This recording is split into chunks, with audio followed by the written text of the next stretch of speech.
Welcome to the Starwood Investments Private Limited. This is co-founder here with you to discuss the various guidelines for the applicants of Starwood Loan Division. Let's go through the guidelines. The first guideline is anyone can apply for loan under SLD except for minors. Minors के अलावा कोई भी SLD loan के लिए apply कर सकते हैं. The second rule is, in order to apply for loan, an applicant has to go to the official website of SUI, which is www.sui.webnode.com and fill the LR form inside loan division. हमारे Starwood loan division के लिए आपको apply करने के लिए किसी एक applicant को हमारे ऑफिशियल वेबसाइट में जाना है, जो कि है www.sui.webnode.com और वहाँ पे लोन डिवीजन के अंदर जो LR फॉर्म है उसको भरना है. The third rule is, on submitting LR form, an applicant will receive the LR number, and after receiving LR number, the applicant will have to download the loan application form by visiting www.sui.webnode.com and take the printout of the same and fill the form accordingly. हमारे official website में जाने के बाद जब आप LR form fill करेंगे तब हमारी ओर से आपको एक LR नंबर भेजा जाएगा और LR नंबर मिलते ही आप हमारे ऑफिशियल वेबसाइट से हमारे स्टारवुड लोन डिवीजन का लोन एप्लीकेशन फॉर्म डाउनलोड करें और उसका प्रिंट आउट निकाल लें और वहाँ पे LR नंबर डालें और फिर उसके बाद अकॉर्डिंगली वो फॉर्म फिल करें. The fourth rule is, if you face any difficulty in filling out the form, kindly contact the founder or co-founder or email us at suidesk@gmail.com. अगर आपको किसी भी तरह का अगर कोई भी दिक्कत हो फॉर्म फिल करने में तो फाउंडर या फिर को-फाउंडर को कांटेक्ट करें या फिर हमें ईमेल करें suidesk@gmail.com. The fifth guideline says, after filling up the form, the applicant must hand over the form to the officials, founder or co-founder, and submit the service charge as per loan service charge list.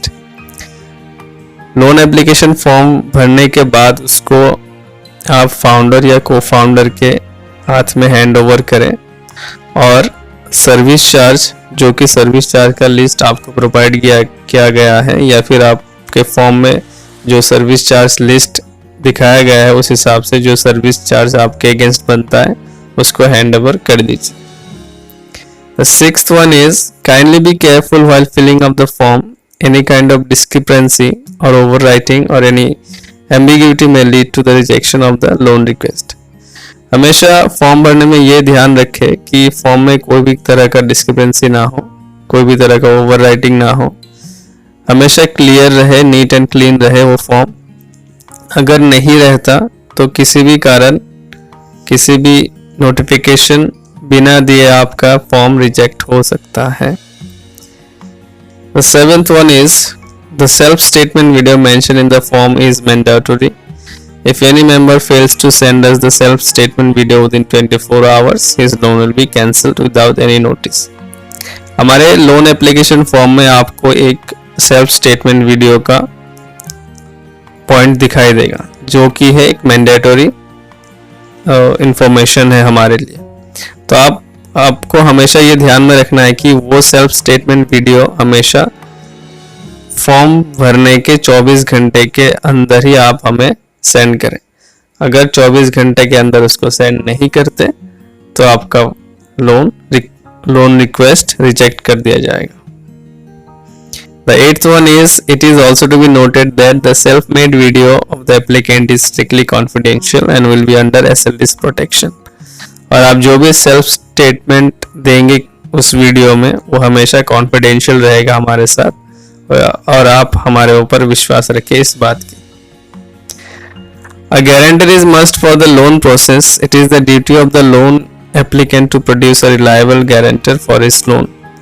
The guarantor is liable for the repayment of the loan in the event of the death of the loan applicant or if the applicant fails to pay the loan. आपको एक applicant के तौर पे ये ध्यान में रखना है कि आप एक गारंटर प्रोड्यूस करें, और ये गारंटर एक मैंडेटरी पॉइंट है जो कि हमेशा आपको ध्यान में रखना है। और ये गारंटर जो कोई भी होगा वो हमेशा रिलायबल होना चाहिए, क्योंकि अगर किसी भी एप्लीकेंट का डेथ हो जाता है तो गारंटर रिपेमेंट के लिए लायबल होगा हमेशा। तो हमेशा अच्छे से चूज करें गारंटर और हमें प्रोवाइड कराइए। The 10th rule is, in the case of rejection of the loan applicant, the service charge will be refunded to applicant's bank account within 12 hours. अगर किसी कारण आपका लोन एप्लीकेशन रिजेक्ट हो जाता है तो आपका जो सर्विस चार्ज आपने पे किया है वो 12 घंटे के अंदर आपको मिल जाएगा। In the case of approval of the loan, SLD will disperse the loan amount to the applicant's bank account as per bank records provided by the applicant. जैसे ही अगर आपका लोन एप्लीकेशन अप्रूव हो जाता है तो SLD आपका जो amount है वो आपके बैंक अकाउंट में जो आपने रजिस्टर करवाया या फिर जो आपने फॉर्म में फिल किया उसी हिसाब से आपको सेंड कर देंगे। The applicant must repay the loan as per repayment charge. हर एक एप्लीकेंट को अपने फॉर्म में जो SLD का लोन फॉर्म है उसमें दिखाई देगा कि उसमें एक रिपेमेंट चार्ट है, तो उसके हिसाब से हमेशा आपको रीपे करना है। The 13th rule is, if the applicant fails to pay the loan within his chosen repayment days, a fine of ₹10 on per day basis will be charged against his LID till 45 days. अगर कोई applicant उसके chosen repayment days के अंदर अगर उन्होंने repay नहीं किया अपना लोन तो हर दिन के हिसाब से 10 रुपए का फाइन लगेगा 45 डेज तक।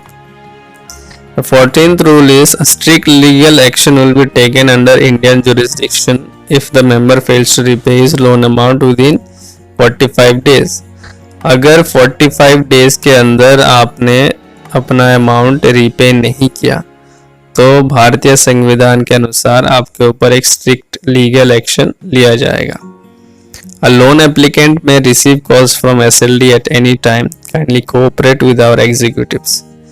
कोई भी एप्लीकेंट जिन्होंने लोन रिक्वेस्ट हमारे SLD सर्विस लिया है, हमारे यहाँ पे रिक्वेस्ट किया है लोन के लिए या फिर उनका लोन अप्रूव हो चुका है, तो हमारी तरफ से उनको कभी भी कॉल आ सकता है, तो हमेशा हमारे एग्जीक्यूटिव के साथ कोऑपरेट करें।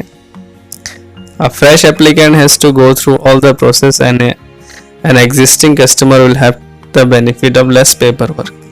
अगर कोई फ्रेश एप्लीकेंट है लोन के लिए तो उनको हर पेपर वर्क के थ्रू जाना पड़ेगा लोन अप्रूवल के लिए, और अगर कोई एग्जिस्टिंग कस्टमर है तो उनको बहुत कम ही समय में और कम पेपर वर्क में ही लोन अप्रूव किया जाएगा।